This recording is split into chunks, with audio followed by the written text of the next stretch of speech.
Hello everyone, welcome to Aspirant Dream Civil Services. How are you all? How was your exam of 24th October of UP PCS? आप सबका exam कैसा रहा? Today I am going to provide you expected cutoff for the UP PCS pre-exam. After analysis of the paper and survey from the aspirants, this cutoff is provided. Cut off जो है वो इसी के आसपास रहेगा, तो आप अपने मार्क्स मैच कर लीजिएगा कितने आ रहे हैं. अगर इसके आसपास आपके मार्क्स बन रहे हैं तो आप मेंस की प्रिपरेशन स्टार्ट कर दीजिए. First of all I am going to provide you analysis of the paper. Paper level जो है वो इजी टू मॉडरेट था. पेपर का पैटर्न जो है प्रीवियस ईयर के पेपर की तरह ही था. हर एक सेक्शन से क्वेश्चन थे, साइंस से, general science, polity, current affair, तो जितने क्वेश्चन आते हैं वही पैटर्न रिपीट हुआ है. So that cut off will be high. तो 1/3 नेगेटिव होने के बाद भी कट ऑफ हाई रहेगा बिकॉज पेपर लेवल जो है वो इजी टू मॉडरेट है. और जीएस पेपर 2 में क्वालिफाइंग नेचर है, 33% मार्क्स ही आपको लाने हैं. तो पेपर लेवल जीएस पेपर 2 भी इजी था, ज़्यादा डिफिकल्ट नहीं था, तो इसको आप इजिली क्वालिफाई कर सकते हो. So let's see what will be the expected cut off. This is the category wise cut off. Number of questions भी मैंने प्रोवाइड किए हैं और कितने मार्क्स कट ऑफ रहेगा ये भी प्रोवाइड किया है. तो जनरल कैटेगरी का देखते हैं.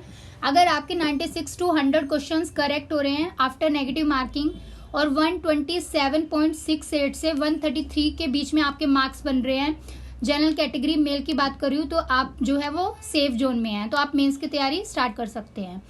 फॉर फीमेल कैंडिडेट की बात करें, अगर 86 to 90 क्वेश्चन आपके करेक्ट हो रहे हैं और आपके मार्क्स जो है वो 114.38 से 119.7 के बीच में आ रहे हैं, so you are in the safe zone. EWS category की बात करते हैं. अगर आपके 90 to 95 क्वेश्चन करेक्ट हैं और आपके मार्क्स 119.7 से 126.35 के बीच में आ रहे हैं, तो आप सेफ जोन में हैं.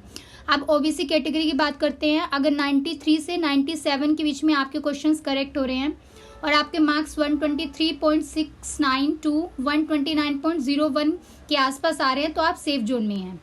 फॉर एससी कैटेगरी की बात करें, अगर 84 से 89 के आसपास आपके क्वेश्चन करेक्ट हो रहे हैं और आपके मार्क्स 111.72 से 118.37 के आसपास आ रहे हैं, तो आप सेफ जोन में आप मेंस की प्रिपरेशन कर सकते हैं. फॉर एसटी कैटेगरी की बात करें, 80 to 85 क्वेश्चन अगर करेक्ट हैं आपके और आपके मार्क्स 106.4 से 113.05 के आसपास आ रहे हैं, तो आप सेफ जोन में आप मेंस की प्रिपरेशन कर सकते हैं. So this is the expected cut off. इसके आसपास ही कट ऑफ जाएगा. तो कैंडिडेट्स, अगर आपकी और भी कोई क्वेरी है रिलेटेड विद दिस एग्जाम, तो आप कमेंट सेक्शन में पूछ सकते हैं और अपने मार्क्स जरूर बताइएगा कमेंट सेक्शन में कि आपके मार्क्स कितने बन रहे हैं, so that I will provide you mains video. तो मैं आपको मेंस की प्रिपरेशन यहीं पे प्रोवाइड करूंगी. आपको बस क्या करना है, इस चैनल को सब्सक्राइब करिए और ज़्यादा से ज़्यादा अपने फ्रेंड्स के साथ शेयर कीजिए जो एग्जाम की प्रिपरेशन कर रहे हैं, so that they will get benefit from this channel. So अब चलते हैं मेंस की स्ट्रैटेजी के लिए कि आपको मेंस की प्रिपरेशन कैसे करनी है. इस एग्जामिनेशन की डेट आ गई है 28 जनवरी 2022 से. यूपी पीसीएस अपर सबऑर्डिनेट का मेंस एग्जाम रहेगा, तो उसकी स्ट्रैटेजी आपको मैं पहले शेयर कर देती हूँ क्या है. इसमें पेपर्स देखते हैं पहले कौन कौन से होते हैं मेंस में. सबसे पहले जनरल हिंदी का पेपर होता है, उसके बाद ऐसे. जनरल स्टडीज के 4 पेपर्स होते हैं, जनरल स्टडी 1, 2, 3, 4, और एक ऑप्शनल सब्जेक्ट होता है जिसमें 2 पेपर होते हैं, पेपर 1 एंड पेपर 2. और ये सभी पेपर जो हैं इसका ड्यूरेशन 3 आवर्स है, तो आपको पता ही होगा. और सेशन जो है वो 9:30 AM से 12:30 AM तक मॉर्निंग सेशन के एग्जाम रहता है और आफ्टरनून का 2 PM से 5 PM तक रहता है. तो आप ज़्यादा से ज़्यादा कोशिश करिएगा, आप जो भी प्रैक्टिस करें इसी टाइम के बीच में प्रैक्टिस करिए, सो दैट आप एग्जामिनेशन में इसी टाइम पे आपका माइंड जो है वो अच्छा से वर्क कर सके वहाँ पर. अब मार्किंग की बात करते हैं. जनरल हिंदी का पेपर जो है वो 150 मार्क्स का रहता है. ऐसे का पेपर भी 150 मार्क्स का होता है. जनरल स्टडीज़ के पेपर जो हैं 4 पेपर्स हैं, ये 200 मार्क्स के रहते हैं, तो यहाँ से आप अच्छा स्कोर कर सकते हैं. जनरल स्टडीज़ के लिए मैं आपको वीडियोस प्रोवाइड करूँगी, आप इस चैनल को कंटिन्यूसली फॉलो करिए. यहीं पर आपको मैं मोस्ट एक्सपेक्टेड क्वेश्चन और प्रीवियस ईयर के क्वेश्चंस प्रोवाइड करूँगी. फॉर ऑप्शनल सब्जेक्ट्स के लिए भी 200 मार्क्स है, तो इसलिए आप अपना ऑप्शनल अभी से प्रिपेयर कर लीजिए अगर आपके मार्क्स जो है वो एक्सपेक्टेड कट ऑफ के आसपास जा रहे हैं. तो टोटल मार्क्स जो है वो 1500 मार्क्स का रहेगा. यहीं से मेरिट लिस्ट बनेगी. टोटल मार्क्स 1500 हैं. जनरल स्टडीज पेपर 1 के लिए आपको कौन कौन से टॉपिक्स कवर करने हैं वो बता देती हूँ मैं. सबसे पहले आपको हिस्ट्री ऑफ इंडियन कल्चर को कवर करना है, जिसमें आपको आर्ट, लिटरेचर और आर्किटेक्चर के पार्ट को कवर करना है, एंशिएंट टू मॉडर्न टाइम से लेकर. फिर मॉडर्न इंडियन हिस्ट्री में आपको 1757 से 1947 तक का सारा पार्ट कवर करना है। जितने भी इवेंट्स है, सिग्निफिकेंट इवेंट्स, पर्सनालिटीज और जो भी इश्यूज यहाँ पर हुए हैं वो सब आपको कवर करना है। उसके बाद फ्रीडम स्ट्रगल में आपको जितने भी स्टेजेस हैं फ्रीडम स्ट्रगल की, इंपॉर्टेंट कंट्रीब्यूशंस जो रहे हैं from the different parts of the country, ये सब आपको कवर करना है। फिर चलते हैं पोस्ट इंडिपेंडेंस कंसोलिडेशन पार्ट पे, और रीऑर्गेनाइजेशन जो हुआ है with in the country till 1965 तक का पार्ट जो है वो आपको कवर करना है पूरा। फिर हिस्ट्री ऑफ द वर्ल्ड, इसमें वर्ल्ड हिस्ट्री के इवेंट्स भी रहते हैं फ्रॉम 18th सेंचुरी से मिडल ऑफ 20th सेंचुरी तक, जो भी फ्रेंच रेवोल्यूशन है 1789 का, industrial revolution, world war, redraw of national boundaries, socialism, Nazism, fascism, यहाँ से क्वेश्चन रहता है, तो ये वाला पार्ट आपको अच्छे से कवर करना है। और साथ साथ ही इन सारे रिवोल्यूशंस का क्या इफेक्ट रहा है सोसाइटी पे, तो इसको भी आपको as per the mains point of view से प्रिपेयर करना है। उसके बाद हम चलते हैं salient features of Indian society and culture. तो इसके लिए मैं आपको क्वेश्चन आंसर प्रोवाइड करूंगी अच्छे से, सारे पेपर वन के लिए भी पेपर वाइज प्रोवाइड करूंगी। पहले आपको जीएस पेपर 1 की प्रैक्टिस कराऊंगी, फिर पेपर 2, पेपर 3 एंड पेपर 4 की। तो आप इस चैनल को कंटिन्यूसली देखते रहिए, आपको बहुत बेनिफिट मिलेगा। और यहाँ पर कोई पेड ग्रुप नहीं चलता है, सब आपको फ्री ऑफ कॉस्ट पढ़ाया जाएगा। तो आपको इस चैनल पे बस रिलाई करना है। तो आप एक बार यहाँ पर पढ़ के देखिए, आपको मेंस में ज़रूर बेनिफिट मिलेगा और आपका मेंस भी इजिली क्रैक हो जाएगा। तो आपको कहीं पर भी पेड ग्रुप ज्वाइन करने की ज़रूरत नहीं है। फिर बात करते हैं role of women in the society, और वुमेन ऑर्गेनाइजेशंस को आपको अच्छे से कवर करना है। पॉपुलेशन पार्ट को और एसोसिएटेड जो भी इश्यूज हैं, पावर्टी, डेवलपमेंट इशू, अर्बनाइजेशन, इन सबको आपको मैं अच्छे से टॉपिक वाइज कवर करा दूंगी with question answer writing. Next देखते हैं meaning of liberalisation, privatisation and globalisation. तो एलपीजी को आपको अच्छे से कवर करना है, बिकॉज यहाँ से क्वेश्चन जरूर रहता है एग्जाम में। इसका इकोनॉमिक, पॉलिटिकल और सोशल स्ट्रक्चर को आपको अच्छे से कवर करना है। फिर सोशल एम्पावरमेंट, कम्युनलिज्म, रीजनलिज्म और सेकुलरिज्म को जो करंट अफेयर के बेसिस पे क्वेश्चंस रहते हैं यहाँ पे, तो वो मैं आपको प्रोवाइड करूंगी। फिर बात करते हैं ज्योग्राफी की। तो ज्योग्राफी में आपको डिस्ट्रीब्यूशन जो है major natural resources of the world like water, soil, forest, ये सब मैं आपको क्वेश्चन आंसर राइटिंग की फॉर्म में ही आपको सारा सिलेबस कवर करा दूंगी। तो यहाँ से आप जो है जो भी फैक्टर्स है for the location of industries, तो ये सब आपको with reference to India part को आपको कवर करना है। फिर फिजिकल ज्योग्राफी की बात करते हैं, तो इसमें earthquake, tsunami, cyclone, volcanic activity, ocean currents, wind, glacier, यहाँ से क्वेश्चन रहेगा। फिर oceanic resources of India and their potential, इससे रिलेटेड भी क्वेश्चन रहता है। ह्यूमन माइग्रेशन से क्वेश्चन आएगा इस बार, तो ह्यूमन माइग्रेशन वाला पार्ट मैं आपको क्वेश्चन आंसर फॉर्म में प्रोवाइड करूंगी। Frontier and boundaries with the reference to the Indian subcontinent is also the part of syllabus. उसके बाद आपको अर्बनाइजेशन, स्मॉल सिटीज और स्मॉल विलेजेस को भी कवर करना है, और इसमें उत्तर प्रदेश का पार्ट भी रहता है। तो जो भी स्पेसिफिक नॉलेज आपने पढ़ी है related with history, culture, art, architecture, festival, folk dances, literature, तो Uttar Pradesh point of view से आपको ये सब भी कवर करना रहेगा। तो इसमें ज्योग्राफी पार्ट में भी आपको उत्तर प्रदेश का पार्ट कवर करना है। ह्यूमन और natural resources, climate part, soil, forest resources, wildlife, national park, wildlife sanctuary, mineral, sources of irrigation related with Uttar Pradesh. तो ये सब आपका जीएस पेपर 1 की स्ट्रैटेजी है। तो यहाँ से क्वेश्चन आएंगे एग्जाम में। Come to general studies paper 2 की बात करते हैं, तो इसमें पॉलिटी का पार्ट सबसे पहले देखते हैं। इंडियन कॉन्स्टिट्यूशन के हिस्टोरिकल अंडरपाइनिंग, इवोल्यूशन, फीचर्स, अमेंडमेंट्स जो भी रिलेटेड है, रिसेंटली जो अमेंडमेंट्स है वो एग्जाम में आता है क्वेश्चन वहां से। सिग्निफिकेंट प्रोविजन, बेसिक स्ट्रक्चर से रिलेटेड, सुप्रीम कोर्ट का क्या रोल है in basic provision of the constitution. उसके बाद यूनियन और स्टेट एग्जीक्यूटिव से क्वेश्चन रहता है, उनके फंक्शन और रिस्पॉन्सिबिलिटीज के ऊपर क्वेश्चन होता है। उनके क्या क्या इश्यूज है, चैलेंजेस हैं related with the federal structure of the Indian constitution, और डिवोल्यूशन ऑफ पावर से भी क्वेश्चन रहता है। उसके बाद फाइनेंस कमीशन जो है सेंटर और स्टेट लेवल पे, और इसके रिलेशन जो है with centre and state, NITI Aayog की रिपोर्ट, तो यहाँ से भी क्वेश्चन रहता है।